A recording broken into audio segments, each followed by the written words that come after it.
Hello friends, welcome back to my YouTube channel. நம்மளுடைய சேனலில் ஒரு நாளைக்கு முன்பதாகவே தங்கம் விலை அதிகரிக்குமா குறையுமா என்ன ரேஞ்சில் இருக்கும் அப்படின்ற ஒரு ப்ரிடிக்ஷன் இன்ஃபர்மேஷன் கொடுப்போம். அந்த இன்ஃபர்மேஷன் உங்களுக்கு வேணும் அப்படின்னா இப்பொழுது என்னோட யூடியூப் சேனல் சப்ஸ்கிரைப் பண்ணி பக்கத்தில் இருக்கிற பெல் ஐக்கன் ப்ரெஸ் பண்ணிக்கோங்க. அதன்படியே நாளை அக்டோபர் 29 தங்கம் விலை அதிகரிக்குமா குறையுமான்னு பார்க்கலாம். நேற்றிரவு நான் போட்ட வீடியோலையும் இன்னைக்கு ஏர்லி மார்னிங் போட்ட வீடியோலையும் இன்றைக்கான தங்கம் விலை குறைவதற்கான வாய்ப்புகள் இருக்குன்னு சொல்லியிருந்தேன். அண்ட் நேத்திக்கு வந்து பார்த்தீங்கன்னா, தங்கம் விலை செகண்ட் டைம் டிக்ரீஸ் ஆனது கொஞ்சம் டிலேவா ஆச்சு. அதனால வந்து மேஜர் ஷாப்ல வந்து அவங்க ரிஃப்ளெக்ட் பண்ணல. ஸோ சொன்னபடி இன்னைக்கு வந்து பார்த்தீங்கன்னா, ரிஃப்ளெக்ட் ஆகாத கடைகள் அனைத்திலுமே ரிஃப்ளெக்ட் பண்ணாங்க. இன்னைக்கு காலையிலேயே தங்கம் விலை அதிகமாவே குறைஞ்சிருக்கணும். பட் ஆனா நேத்திக்கு கொஞ்சம் டிலே ஆனால இன்னைக்கு கொஞ்சம் டிலேவா வந்துச்சு. அதுக்கப்புறமேட்டுக்கு திரும்ப பார்த்தீங்கன்னா, நம்ம எக்ஸ்பெக்ட் பண்ண மாரியே மதியானத்துக்கு மேல திரும்ப ரேட் ட்ராப் ஆகி நல்லாவே வந்து இன்னைக்கு ஒரு தங்கம் வந்து ட்ராப் குடுத்துருக்கு. ஸோ காலையில வந்து 24 கேரட் 12,328க்கும் 22 கேரட் 11,300க்கும் 18 கேரட் 9,450க்கும் இருந்தது. திரும்பவுமாக ட்ராப் ஆகி 1 கிராம் 24 கேரட் 12,082க்கும் 22 கேரட் 11,075க்கும் 18 கேரட் 9,200க்கும் சந்தைப்படுத்தப்பட்டுள்ளது. அண்ட் வெள்ளியின் விலை பார்த்தீங்கன்னா ஒரு கிராமுக்கு ₹5 இறங்கி 165 per கிராம் என சந்தைப்படுத்தப்பட்டுள்ளது. ஒரு சில முக்கியமான தகவலோடு வீடியோ ஸ்டார்ட் பண்ணுறேன். இந்த யூடியூப் போடுற வீடியோ கமெண்ட்ஸ்லையும் சரி அண்ட் இன்ஸ்டாகிராமில் தான் அதிகமான டிஎம்ஸ் வருது. ஸோ அதில் வந்து பார்த்தீங்க அப்படின்னா, பிரதர் நான் வந்து அதிகமான ரேட்டு கொடுத்து கோல்டு வாங்கிட்டேன் அப்படின்ற மாதிரி ஒரு நிறைய ஃபீலிங்ஸில் பேசுகிறீங்க. நான் இந்த டிஎம்ஸ்க்கு ரிப்ளை கொடுத்துட்டு தான் இருக்கேன். இருப்பினும் நிறைய பேருக்கு அந்த query இருக்கனால நான் வந்து ஒரு ஓவராலாக ஒரு சம்மரியாக இந்த வீடியோவில் நான் சொல்லிடுறேன். ஸோ வந்து பார்த்தீங்கன்னா கோல்டனுடைய ஹிஸ்ட்ரி வந்து நான் அகைன் அகைன் சொல்கிறது போல் அது வந்து ஒரு ட்ராப் எடுக்க தான் செய்யும். ஏன்னா ரொம்ப அதிகமாகவே ஒரு பீக்கு போயிடுச்சு, அது ஒரு ட்ராப் எடுக்கும். பட் ஆனால் அகெயின் வந்து திரும்பவுமாக அதனுடைய ரேட்டுக்கு பழைய ரேட்டோட தாண்டி போகிறதுக்கான வாய்ப்புகள் தான் அதிகம். இது நான் சொல்லலை, கோல்டனுடைய ஹிஸ்ட்ரி சொல்லுது. ஸோ நீங்கள் லாங் லாங் டேர்முக்கு நீங்கள் பிளான் பண்ணுறீங்க அப்படின்னா நீங்கள் அதை குறித்து கவலைப்பட வேண்டிய அவசியம் இல்லை. இல்லை ஒரு ஷார்ட் டேர்மாக நீங்கள் பண்ணுறீங்க அப்படின்னா இது வந்து ட்ரேடிங் கிடையாது, இது இன்வெஸ்ட்மெண்ட்டே நம்ம கனெக்ட் பண்ண முடியாது. இன்னொன்று வந்து பார்த்தீங்கன்னா அதுக்காக தான் நான் ரிப்பீட்டடாக நான் என்ன சொல்கிறது அப்படின்னா, இதில் வந்து கோல்டு நீங்கள் வாங்கும்போது அதிகமான மேக்கிங் சார்ஜஸ் கொடுத்து லைட் வெயிட் ஜுவல்ஸ் நீங்கள் வாங்காதீங்க, அதிகமான வேஸ்டேஜ் உள்ள பொருட்கள் வாங்காதீங்கன்னு நான் சொல்லியிருக்கேன். ரெண்டாவது, லோன் எடுத்து இன்வெஸ்ட் பண்ணாதீங்கன்னு நான் சொல்லியிருக்கேன். அது எப்படிப்பட்ட லோனாக இருந்தாலும் அதை எடுத்து நீங்கள் இன்வெஸ்ட் பண்ணாதீங்க. ஏன்னா வந்து திரும்ப மார்க்கெட் ட்ராப் ஆகும்போது உங்களால் அதை சமாளிக்க முடியாதுன்னு நான் ஒரு 2-3 வீக்ஸ்க்கு முன்னாடியே கோல்டு ரொம்ப பீக்கில் இருக்கும் போதே அந்த இன்ஃபர்மேஷன் நான் கொடுத்து ரொம்ப பதட்டப்படாதீங்க.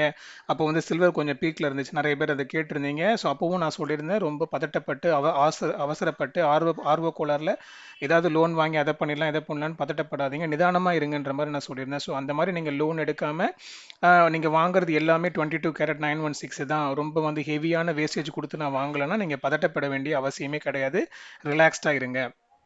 அண்ட் இன்னொரு தகவல் வந்து பார்த்தீங்க அப்படின்னா, ஷேர் மார்க்கெட் பற்றி நிறைய பேர் என்கிட்ட கேட்குறீங்க. ஸோ அதுக்கு நான் என்ன ரிப்ளை கொடுக்குறேன்னா, எதுக்கு வந்து அதை பற்றி நான் பேசுறது இல்லைன்னு பார்த்தீங்க அப்படின்னா, கோல்டு மாதிரி கிடையாது ஷேர் மார்க்கெட். ஷேர் மார்க்கெட் வந்து நீங்கள் சந்தை அபாயத்துக்கு உட்பட்டதுன்னு நம்ம சொல்லுவோம். யூஸ்வலாகவே நீங்கள் டிவிலெலாம் ஆட் பார்க்கும்போதே மியூச்சுவல் ஃபண்டெல்லாம் போடும்போது நம்ம சின்ன பிள்ளைலாம் இருக்கும்போது பார்த்தீங்கன்னா அப்படின்னு சொல்லிட்டு முடிச்சுட்டு போயிடுவானுங்க ஆடு. ஆனால் இப்போ அப்படி கிடையாது. அவங்க சொல்கிற வார்த்தையுமே திருத்தமாக அவங்க சொல்கிறாங்க, சந்தை அபாயத்துக்கு உட்படுத்துது அப்படின்னு. ஸோ ஷேர் மார்க்கெட் வந்து அது அட்வான்டேஜஸ் இருக்குது. அது எப்போ அட்வான்டேஜ்னு பார்த்தீங்க அப்படின்னா, அந்த மியூச்சுவல் ஃபண்ட் எல்லாமே நீங்கள் நல்லா அனலைஸ் பண்ணிவிட்டு டீப் நாலேஜ் எடுத்து நீங்கள் பண்ணீங்களா மாத்திரம் தான் அது வந்து உங்களுக்கு அனலைஸ். அதனால தான் நான் வந்து எந்த மியூச்சுவல் ஃபண்டுமே நான் சஜஸ்ட் பண்ணுறது கிடையாது. ஏன்னா அது வந்து ஒவ்வொன்றுக்குமே ஒரு ட்ராபேக்ஸ் இருக்குது, அதை நீங்கள் அனலைஸ் பண்ணிட்டு பண்ணணும் அப்படின்னு. இன்றைக்கி வந்து இன்றைக்கும் நேற்றோ சென்னையில் ஒரு துயரமான சம்பவம் நடந்திருக்கு. ஒரு ஃபேமிலியே வந்து இறந்துருக்காங்க. ஆக்சுவலாக ஹஸ்பண்ட் ஒய்ஃப் 2 பேருமே வந்து சென்ட்ரல் கவர்மெண்ட் ஆஃபீஸர்ஸ் தான். 2 பேருமே நல்லா சம்பாதிக்கிறாங்க. ஸோ ஹஸ்பண்ட் வந்து என்ன பண்ணியிருக்காருன்னா, அவர் வந்து ஒரு ஒரு சென்ட்ரல் செக்டாரில் வந்து ஆடிட்டிங் அந்த லைனில் இருந்திருக்காரு. அவர் வந்து அங்கே கம்பெனியில் அங்கே இருக்கிற எம்ப்ளாயீஸ்க்கு சென்ட்ரல் எம்ப்ளாயீஸ்க்கு வந்து செட்டில்மெண்ட் பண்ணக்கூடிய டிபார்ட்மெண்ட்டில் இருக்கார். இவர் வந்து கவர்மெண்ட்டுக்கே தெரியாமல் அந்த காசை அவங்களுக்கு கொடுக்க வேண்டிய காசை எடுத்து இவர் வந்து ஷேரில் இன்வெஸ்ட் பண்ணியிருக்காரு. ஸோ அந்த ஷேர் வந்து லாஸ் ஆயிருக்கு. அந்த மியூச்சுவல் ஃபண்ட் அவர் போட்டது எல்லாமே லாஸ் ஆயிருக்கு ஷேர் மார்க்கெட்டில். அதன் காரணமாக அதையும் சமாளிக்க முடியாமல், இவங்களுக்கு திரும்ப அமௌண்ட்டும் கொடுக்க முடியாமல் ஒரு பதட்டமான சூழ்நிலை ஏற்பட்டனால அவர் எப்படி சமாளிக்கிறதுன்னு தெரியாமல் அவர் வந்து என்ன பண்ணிருக்காருன்னா, வீட்டில் போய் ஒய்ஃப் கிட்ட சொல்லி அவங்க 2 பேருக்குள்ள பிரச்சனை ஏற்பட்டு கடைசியாக அந்த ஒய்ஃபும் இறந்துருக்காங்க. அவங்க குழந்தையுமே வந்து இவர் கொண்டுட்டு இவரும் போயிட்டு தண்டவாளத்தில் வந்து விழுந்து இறந்துருக்காரு. ஸோ இதெல்லாம் வந்து பார்த்தீங்கன்னா எனக்கு தெரிஞ்ச ஒரு பேராசைன்னு நான் சொல்கிறத விட ஒரு ஒரு மாதிரி ஒரு ஒரு டிசிப்ளின் இல்லைன்ற மாதிரி தான் எனக்கு தோணுது. ஏன்னு பார்த்தீங்க அப்படின்னா, ஃபர்ஸ்ட் இவரோட பேராசை ஒன்று, ரெண்டாவது வந்து இன்னொருத்தவங்களுடைய பணத்தை வாங்கி ஷேரில் ஒரு ஐடியாவே இல்லாமல் ஒரு நாலேஜே இல்லாமல் போடுறது. இதெல்லாம் வந்து ஒரு இத்தனைக்கும் படிச்சிருக்காங்க, 2 பேருமே சென்ட்ரல் ஆஃபீஸர்ஸ், இந்த மாதிரி டிசிஷன் எடுக்கிறாங்கன்றதப்போ பார்த்தீங்க அப்படின்னா இதெல்லாமே ஒரு பேராசைக்கு காரணம். ரெண்டாவது ஃபினான்ஷியல் நாலேஜ் இல்லாமல் அவங்க பண்ணுறது காரியம். அதனால தான் நான் ரிப்பீட்டடாக சொல்கிறேன், எந்த விஷயத்துலையுமே நீங்கள் ஆராயமாக நீங்கள் இறங்கவே கூடாது. ஸோ கோல்டு வந்து அந்த அளவுக்கு வந்து உங்களை பதட்டப்பட வைக்காது லாங் டேர்மாக இருக்கும்போது. ஸோ நீங்கள் அதில் கொஞ்சம் தைரியமாக இருக்கலாம். இப்போ கோல்டு வந்து ஒரு சின்ன ட்ராப் குடுத்துக்கிட்டு இருக்கு அப்படின்னா, அது ஆப்பர்ச்சுனிட்டி நீங்க யூஸ் பண்ணிக்கோங்க. கொஞ்சம் கொஞ்சமா நீங்க இன்வெஸ்ட் பண்ணுங்க. அது லாங் டெர்ம்க்கு நல்ல ரிட்டர்ன் கொடுக்கும். ஸோ கோல்டு வந்து சடனா இவ்வளோ பீக்குக்கு போன காரணம் வந்து பார்த்தீங்கன்னா, பேக் டு பேக் வந்து announcements, Jio political tension, tariff எல்லாமே காரணம் தான். இப்போ ட்ரம்ப் ஒரு 2, 3 வாரமா கொஞ்சம் அமைதியா இருக்காரு. டாரிஃப் பத்தி பேசாம அண்ட் வந்து கொஞ்சம் கொஞ்சம் பீஸ் டாக்ஸ்லாம் போயிட்டு இருக்கு. ஸோ அதெல்லாம் வந்து எவ்வளோ தூரத்துக்கு முடியும்னு நமக்கு தெரியல. எல்லாமே வந்து ஒரு பொலிட்டிக்கல் கேம் தான்.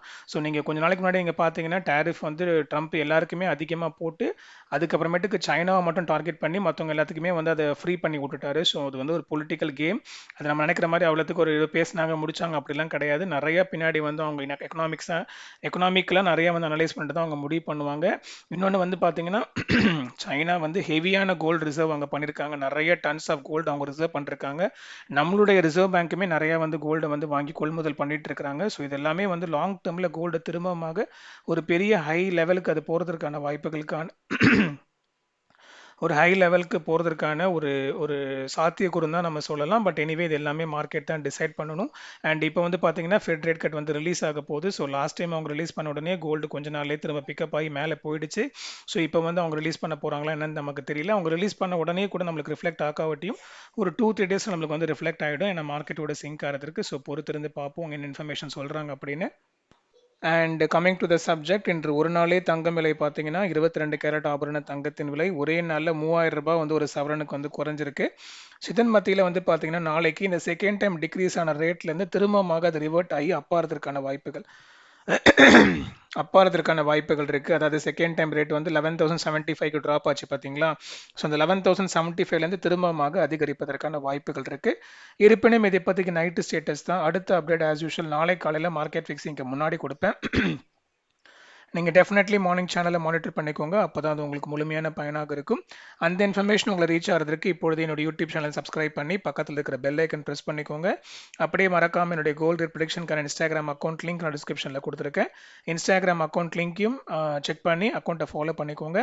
அண்ட் இந்த வீடியோ உங்களுக்கு யூஸ்ஃபுல்லாக இருந்திருக்கும்னு நினைக்கிறேன். இதே போல் உங்களுடைய ஃபேமிலி, ஃப்ரெண்ட்ஸ், வெல்விஷர்ஸ் எல்லாருமே பயன்பெற அவங்களுக்கும் நீங்கள் சஜஸ்ட் பண்ணுங்கள், ஷேர் பண்ணுங்கள், அவங்களும் பயன்பெறட்டும். அடுத்த வீடியோவில் பார்க்கலாம் மக்களே. நன்றி.